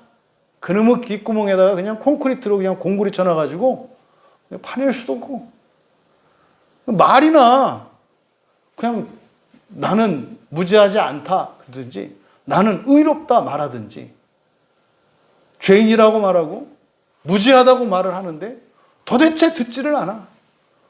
도대체 뭐 부족한 게 없대.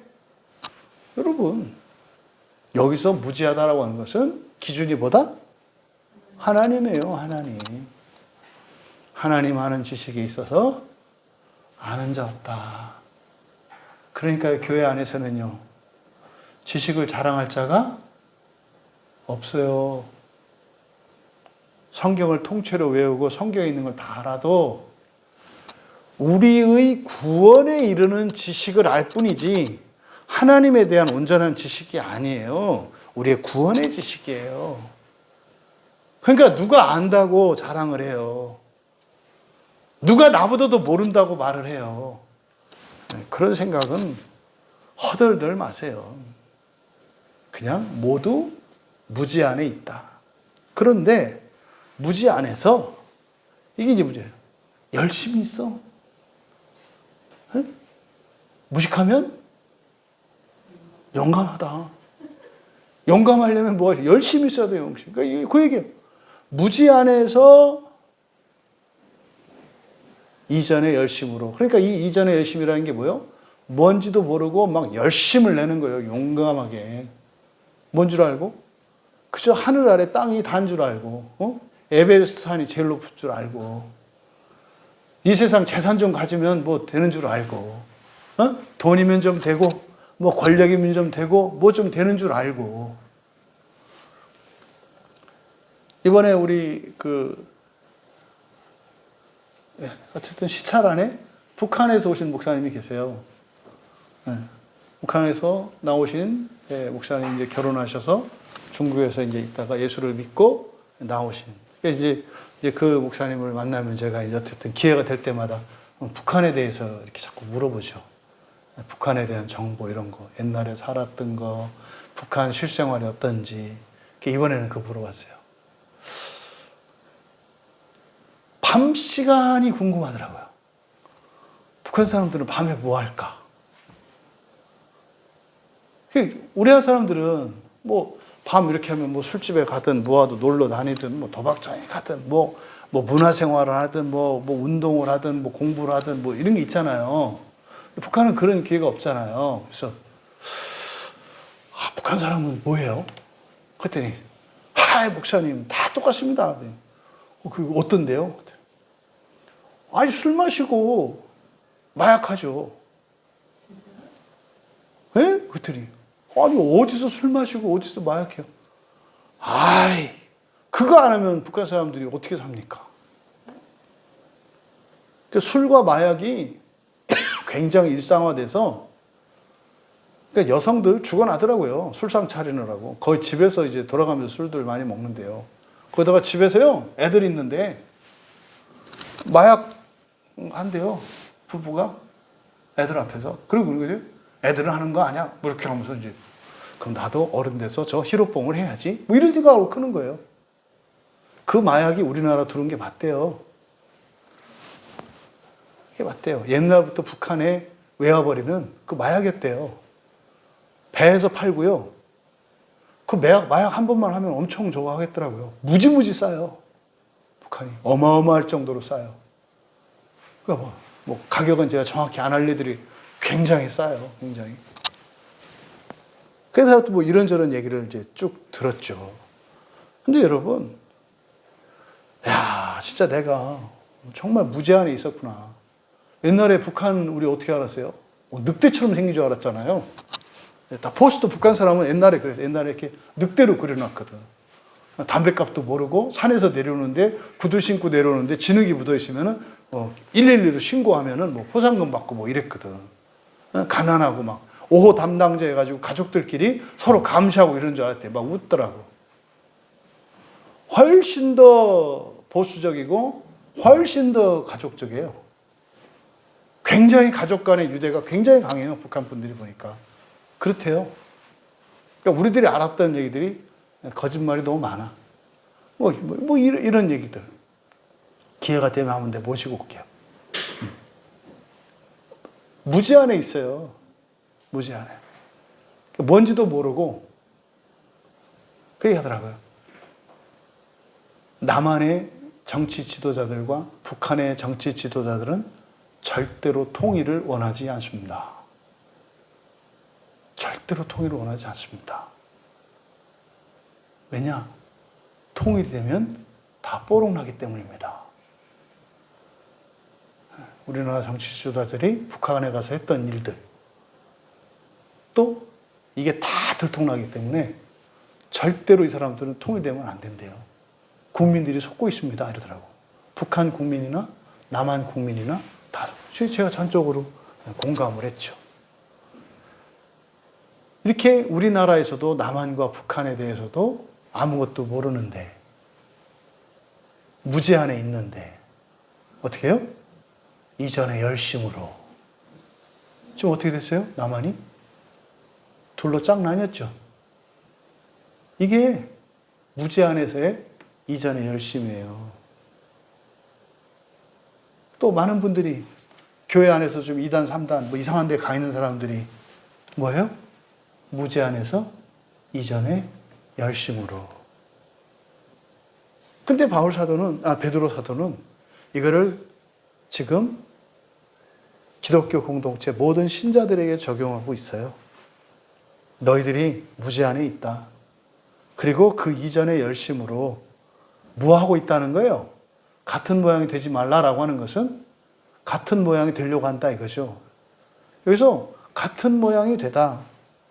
지금 우리말 성경에는 본받다라고 번역되어 있어요. 본받다. 근데 이 단어를 본받는다 그러면은 의미가 정확하지 않아요. 여기에 사용된 이 단어는 같은 모양을 가지는 거예요. 똑같은 이거거든요. 복제돼가는 거예요. 닮아가는 걸 말해요.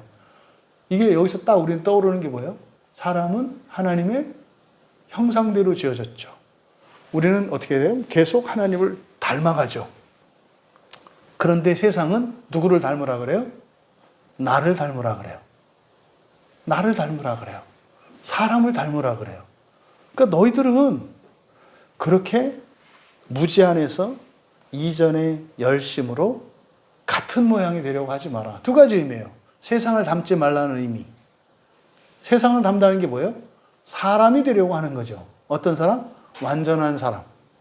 완전한 사람이 되려고 하는 거. 이게 같은 모양이 된다는 의미예요. 그러니까 이전의 열심으로, 무제한에서 이전의 열심으로 같은 모양이 되려고 한다고 하는 이게 뭐예요? 완전한 사람, 더 나은 사람이 되려고 하는 거예요. 이 세상에서 성공하는 사람, 이 세상의 기준에서 좋아 보이는 사람이 되려고 하는 거. 이걸 말하는 거예요. 두 번째, 우리가 같은 모양이 되는 것은 사실은 누구에 대해 목표는 예수 그리스도거든요. 그런데 무제한에 있는 이전의 열심으로 닮아가려고 하지 마라 이 말이에요. 두 가지 의미를 얘기한 거예요. 첫째, 세상을 닮으려고 하지 마라. 세상을 닮으려고 하지 말라고 하는 의미는 뭐다? 완전한 사람, 좋아 보이는 사람 되려고 하지 마라. 그런 인생을 하지 말라라고 하는 의미. 두 번째는 예수 그리스도를 닮아가되 무제한에서 이전의 열심으로 닮아가려고 하지 마라. 우악스럽게 어떻게 해서 한번 닮아보겠다고, 주님 닮겠다고 그렇게 하지 마라 이 말이에요. 이 두 가지 의미를 여러분들이 이해하셔야 한다. 그래서 이게 바울 사도가 로마서 12장 2절에서 한 말씀하고 똑같다 그랬잖아요. 로마서 12장 2절을 예전에 제가 이제 사역을 할 때 그렇게 했다고요. 이 시대에 동화되지 말고 하나님의 선하시고 기뻐하시는 완전한 뜻을 여러분이 증명하기 위해서 여러분의 지성을 누쓰잖아요, 이게. 그렇죠? 그러니까 똑같은 얘기예요. 베드로도 지금 무지에 대해서 얘기했죠. 무지에 대해서. 그러니까 바울 사도는 뭐라 그랬어요? 누스의 문제라고 그랬죠. 누스가 바뀌어서 변화돼야지. 누스가 바뀌지 않은 상태에서 뭘 닮으려고, 뭐 이렇게 변화되려고 하면 결국 너희들은 세상을 닮아. 교회잖아요. 누스가 바뀌지 않은 상태에서요. 경건한 신자가 되려고 하고요. 괜찮은 교회가 되려고 하면 뭐요? 바벨탑 쌓고요. 세상 돼요. 지금 500년 왔는데 결국 천주교에서 이루는 짝퉁 사입이 천주교회가 되어가고 있어요. 개신교회가. 왜요? 말씀 한 구절, 그러니까 베드로전서 1장에 있는 이 말씀과 바울 사도가 말씀하셨던 로마서 12장 2절 말씀은 굉장히 많이 암송하고 다 하는 얘기거든요. 지성의 변화, 누수의 변화에 대해서 얘기를 하는 거거든요. 똑같은 말씀이에요. 그러니까 하나님을 닮아가는 데 있어서 사람의 방식으로 사람들이 얘기하는 그런 식으로 하지 마라. 첫째 문제가 뭐다? 무지를 해결해야 된다는 거예요. 무지를. 그래서 그것을 바울 사도는 지성의 변화를 얘기했다고요. 그러니까 지성을 완전히 새롭게 함으로 이렇게 얘기를 했어요. 바울 사도는 로마서 12장에서. 근데 이제 베드로 사도는 좀 다르게 말씀을 하죠. 하지만 초점은 같아요. 이 지성의 문제, 무지의 문제, 이것이 근본적인 원인이라는 거. 그래서 지성이 바뀌지 않은 상태에서 다시 말해 무지 속에서 용감하게 열심히 많이 그렇게 하지 말라는 거예요. 이게 14절의 말씀이에요. 여러분, 온전한 부활의 구원을 위해서 첫 번째로 정리하면 생각을 통째로 고쳐야 한다는 사실을 받아들이시고 온전한 것을 소망하며 고쳐나가시는 여러분 되시기 바랍니다. 두 번째로 세상 사람들이 말하는 성공이나 행복, 또 어떤 세상적인 기준과 가치를 따라서 무조건 열심히 많이 잘 하려고 하지 말라는 거예요. 차라리 그럴 바에는 안 하는 게 더 나아요. 무지 안에서 하는 것은. 하지 말라는 게 아닌 거 아시죠? 그 시간에 지성을 변화시키라는 거예요. 세 번째로 성경 말씀만이 순종할 만한 그리고 순종할 수 있는 유일한 진리인 것을 기억하시고 성경을 알아가는 일에 우선적인 가치를 두셔라. 그리고 난 후에 여러분에게 필요한 능력과 열심을 하나님의 은혜로 살아가시면 돼요. 여러분들이 하는 이 고민의 방향이 바뀔 수 있고 그래서 실제적인 구원의 은혜를 누릴 수 있기를 주님의 이름으로 축원합니다. 우리 말씀을 생각하며 기도하시고 또 나라와 민족을 위해서 그리고 우리 조국교회를 위해서 그리고 우리 광야교회를 위해서 기도하시고 편안히 개인적으로 돌아가면 되겠습니다.